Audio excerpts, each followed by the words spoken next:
Good morning, students. Today topic is inequality. Even though the provisions of the Indian constitutions make it mandatory that there should be equality to all citizens irrespective of their religion, caste, gender, etc.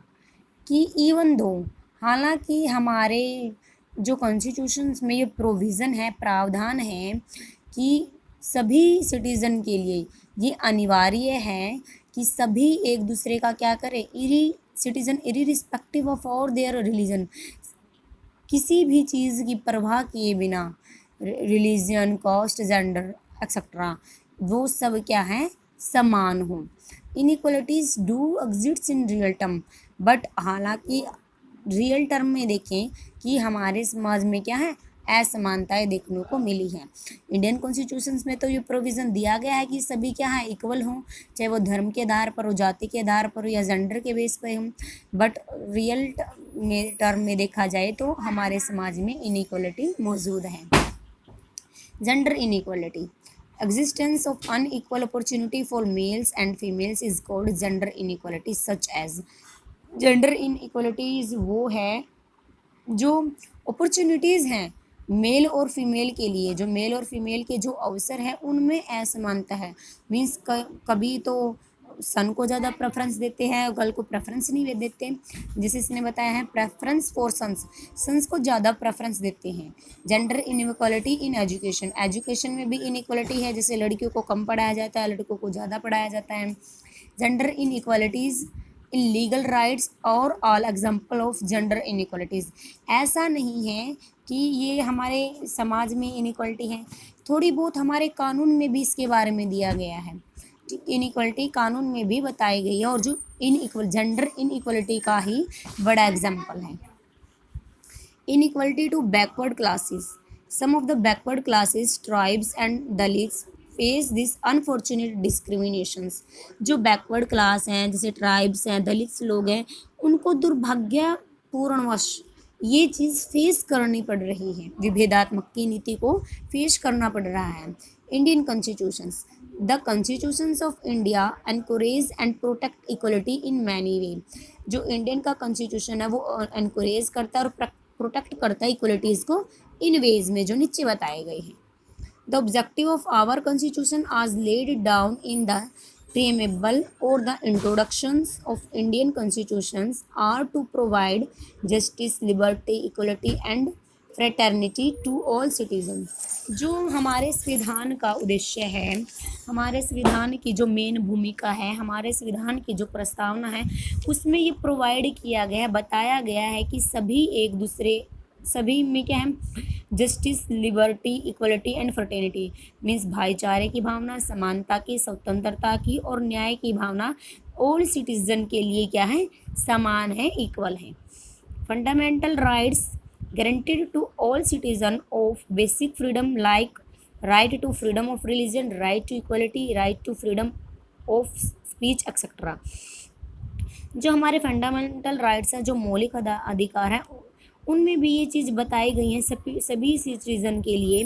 Means जो स्वतंत्रता का आधार है, चाहे वो धर्म को लेके हो, चाहे समानता को लेके हो, चाहे वो बोलने को लेकर हो, वो सभी में क्या है, समान रूप से है। Right to equality prohibits discriminations against any citizen on grounds of religion, race, caste, sex और प्लेस ऑफ द बर्थ। जो धर्म के आधार पे, जाति के आधार पे, सेक्स के आधार पे, मीन्स वो स्त्री है कि पुरुष है, और बर्थ ऑफ प्लेस के आधार पे, मीन्स इसका मीन्स है यहाँ पे नेशनलिटी के आधार पे भी राइट ऑफ इक्वलिटी सभी के लिए जो डिस्क्रिमिनेशंस है वो प्रोहिबिट्स है, मीन्स उसको डिस्क्रिमिनेशंस को रोकता है, यानी कि सबको समान रूप से मानता है। All citizens are considered equal in eyes of law, सभी सिटीजन क्या है, सभी नागरिक कानून की दृष्टि में क्या है, इक्वल है, समान है। Right to freedom of religion give the people the right to practice any religion of their choice. सभी को इस बात की स्वतंत्रता है कि वो अपना धर्म अपने अकॉर्डिंग चुने। मीन्स सभी को अपना धर्म मानने की स्वतंत्रता है। मेरे को ये फ्रीडम है कि मैं मुस्लिम धर्म अपनाऊं या इस्लाम धर्म अपनाऊं या हिंदू धर्म अपनाऊं। सभी को धर्म अपनाने की फ्रीडम है। The constitution also lays down that government make में स्पेशल प्रोविजन। कॉन्स्टिट्यूशन ने स्पेशल प्रोविज़न भी दिए गए हैं। जैसे किन किन के लिए दिए गए हैं? वुमेन एंड चिल्ड्रन के लिए। वुमेन एंड चिल्ड्रन के लिए स्पेशल प्रोविज़न दिया गया है कि जो बच्चे हैं उनको उनकी क्या है एजुकेशन फ्री कर दी है। वुमेंस को भी क्या है पहले राइट्स नहीं था अपने फादर की प्रॉपर्टी में, उनको अब राइट मिल गया है फादर की प्रॉपर्टी में। Social and educationally backward classes, जो पिछड़ी हुई क्लास है, जो कम पढ़े लिखे लोग हैं, जो पिछड़े हुए लोग हैं, उन्हीं के लिए भी स्पेशल प्रोविज़न दिए गए हैं। Schedule caste and the schedule tribes, जो SC और ST होते हैं उनके लिए भी कुछ प्रावधान किए गए हैं गवर्नमेंट ने। जैसे इन्होंने बताया free education for families have only one child that to a girl child. Means उस फैमिली के लिए जिसमें एक बच्चा है और वो बच्चा भी क्या है गर्ल है।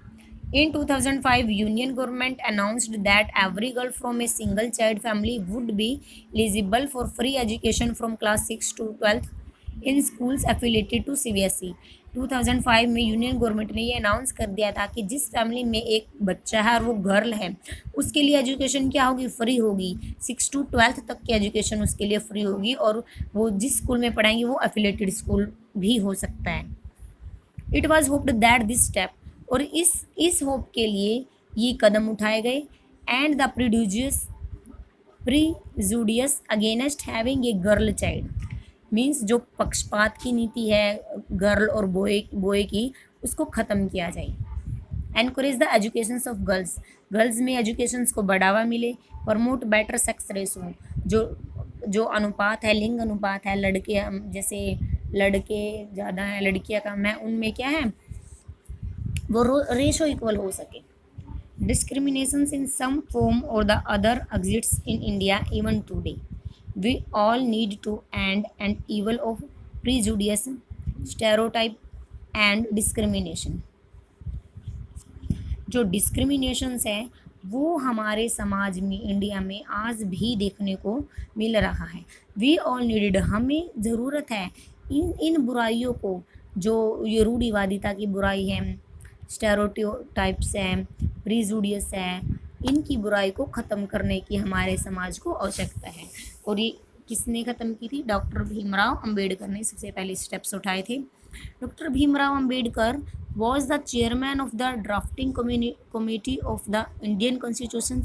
He campaigned against social discriminations in India and fought for the rights of the Dalits and other social backward classes. जो डॉक्टर भीमराव अंबेडकर चेयरमैन था इंडियन कॉन्स्टिट्यूशंस की कमेटी का, उसने इनके खिलाफ आवाज़ उठाई कि जो विभेदात्मकता की नीति है, जो दलित हैं, जो सोशल बैकवर्ड क्लास हैं, उनको भी राइट दिया इक्वल होने के लिए। ठीक है। For his service toward the nation, और इस सर्विस के लिए कि जो दलित लोग हैं या जो सोशल बैकवर्ड क्लास हैं वो भी समान है, वो इक्वल हैं, इसके लिए उनको अवार्ड मिला।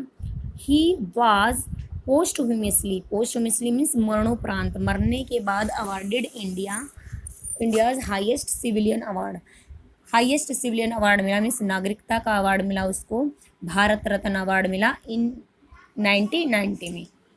Ambedkar himself belonged to a family which was considered untouchable. He suffered humiliations and caste discrimination from the childhood. जो अंबेडकर था वो खुद अनटचेबल वाली फैमिली से बिलोंग करता था, मीन्स उसने सफ़र किया है, उसने तिरस्कार देखा है, सहा है, विभेदात्मकता की नीति को उसने सहा है बचपन से ही। Though he was allowed to attend school yet he was not allowed to mix with other children. He was forced to sit separately. फिर भी इतना सहन किया उन्होंने कि जो ऐसे माना जाता था जो लो कास्ट के लोग हैं वो भाई नीचे बैठेंगे, अलग बैठेंगे, ठीक है, अदर चिल्ड्रन के साथ उनको बैठने नहीं दिया जाता था। उन्होंने अलग से बैठ कर के अपनी स्टडी कंटिन्यू की। Despite all these handicaps, Ambedkar did extremely well in school and college and earned a scholarship from the ruler of Vadodara. The money he used to finance his studies in USA. He was the first highly educated Hindu belonging to untouchable caste. जो इतना सहन करने के बाद भी उन्होंने school join किया, फिर उन्होंने कॉलेज ज्वाइन किया, वो इतना अच्छा था पढ़ाई में कि उसको क्या है स्कॉलरशिप मिली, और इस स्कॉलरशिप का यूज़ उसने कहाँ किया, जो स्कॉलरशिप से उसको मनी मिली उसने अपनी स्टडी में ही लगा दिया। उसने यूएसए में जाके डिग्री प्राप्त की, अपनी स्टडी की, और यह एक पहला हिंदू व्यक्ति था जो अनटेजेबल कास्ट से बिलोंग करता था, जिसने हाईली एजुकेशन को ग्रहण किया। After returning to India from USA, he decided to fight against caste discriminations and eradicate the social evil of untouchability. और उसने यूएसए से शिक्षा ग्रहण करने के बाद यह निश्चय किया कि जो इंडिया के समाज में विभेदात्मकता की नीति है, जो अनटचेबिलिटी की जो थ्योरी है, उसको क्या करना है, जड़ से उखाड़ के फेंकना है, इस बुराई को ख़त्म करना है। Gandhi ji and racial discriminations. अब गांधी जी, रेशियल्स मीन्स जातिवाद भेदभाव जो गांधी जी के साथ हुआ, उन घटनाओं के बारे में बताएंगे। It was in south Africa that Mahatma Gandhi faced racial discriminations. जब महात्मा गांधी जी तब साउथ अफ्रीका में थे, तो उन्होंने भी जातिवाद विभेदात्मकता की नीति को क्या किया, फेस किया। Gandhiji was sitting in a first class compartment of a train and had a ticket for first class. The railway authorities told him to move to third class compartment as first class was meant for white people only. Gandhi ji first class department में बैठे हुए थे और उनके पास ticket भी उसी class का था, बट जो रेलवे का अथॉरिटीज़ थी उसने उनसे कहा कि आप फर्स्ट क्लास से थर्ड क्लास में चले जाओ, बट गांधी जी ने क्या कर दिया, मना कर दिया, उसको रिफ्यूज्ड कर दिया। To do so, he was thrown out of the train at Pietermaritzburg. ये स्थान का नाम है पीटर मार्टिसबर्ग। उन्होंने उसको फेंक दिया।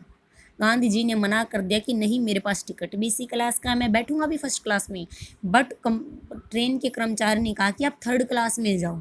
तो गांधी जी ने ऐसा मना कर दिया, तो उन्होंने गांधी जी को ट्रेन से फेंक दिया। अदर ओकेजन, और दूसरी घटना बताई है, while traveling by a stagecoach, Gandhiji was told to travel standing on the footboard of the stagecoach to make way for a European traveler. On refusing to adhere to this requirement, he was beaten up by the stagecoach driver. Gandhi ji एक बार यात्रा कर रहे थे European traveller में, तो वहाँ के उस ड्राइवर ने बोला कि आप खड़े हो जाओ और जो आने जाने वाले लोग हैं उनके लिए रास्ता छोड़ दो। तो गांधी जी ने मना कर दिया। गांधी जी ने बोला कि नहीं, मैं ऐसा नहीं करूँगा। तो इस पर भी ड्राइवर ने क्या की, गांधी जी की पिटाई कर दी। Another incidence, in yet another incidence, the magistrate of a Durban court ordered Gandhi to remove his turban, which Gandhi refused to comply. The kind of discrimination was regularly meted out to Indians on the hands of the white living in South Africa. जब magistrate ने गांधी जी को बोला court में कि आप अपनी पगड़ी उतार दो, तो गांधी जी ने उसको अपने सम्मान के विरुद्ध समझा और उसको मना कर दिया। तो ऐसा गांधी जी के साथ क्या है, ये बार बार हुआ देखने को, कभी साउथ अफ्रीका में, कभी यूरोप में। तो उन्होंने, गांधी जी ने भी डिस्क्रिमिनेशंस को रेगुलरली सहा है। ठीक है, this was a turn point in the life of Gandhiji. He vowed to fight the racial discrimination and injustice against Indian in South Africa by the British Empire. तो गांधी जी ने निश्चय किया, गांधी जी की लाइफ का ये अहम मोड़ था। उन्होंने शपथ ग्रहण की, उन्होंने कसम खाई कि जो ये रेशियल डिस्क्रिमिनेशंस के खिलाफ साउथ अफ्रीका और ब्रिटिश अम्पायर जो गोरे काले लोगों का भेदभाव है, उनको ख़त्म करना है। ही ट्रेंड द पीपल, उन्होंने पीपल को, लोगों को ट्रेंड किया।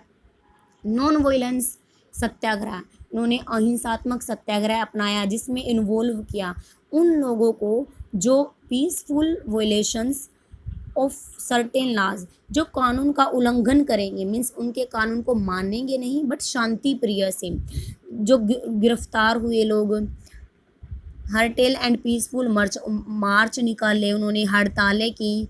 ही tried to nurture in them a spirit to fight repressions without fear means उन्होंने इन सभी का उल्लंघन किया बट शांतिपूर्ण तरीके से उल्लंघन किया, कोई फाइट नहीं की, सत्याग्रह आंदोलन चलाया। आपका चैप्टर कंप्लीट हो गया है। ओके।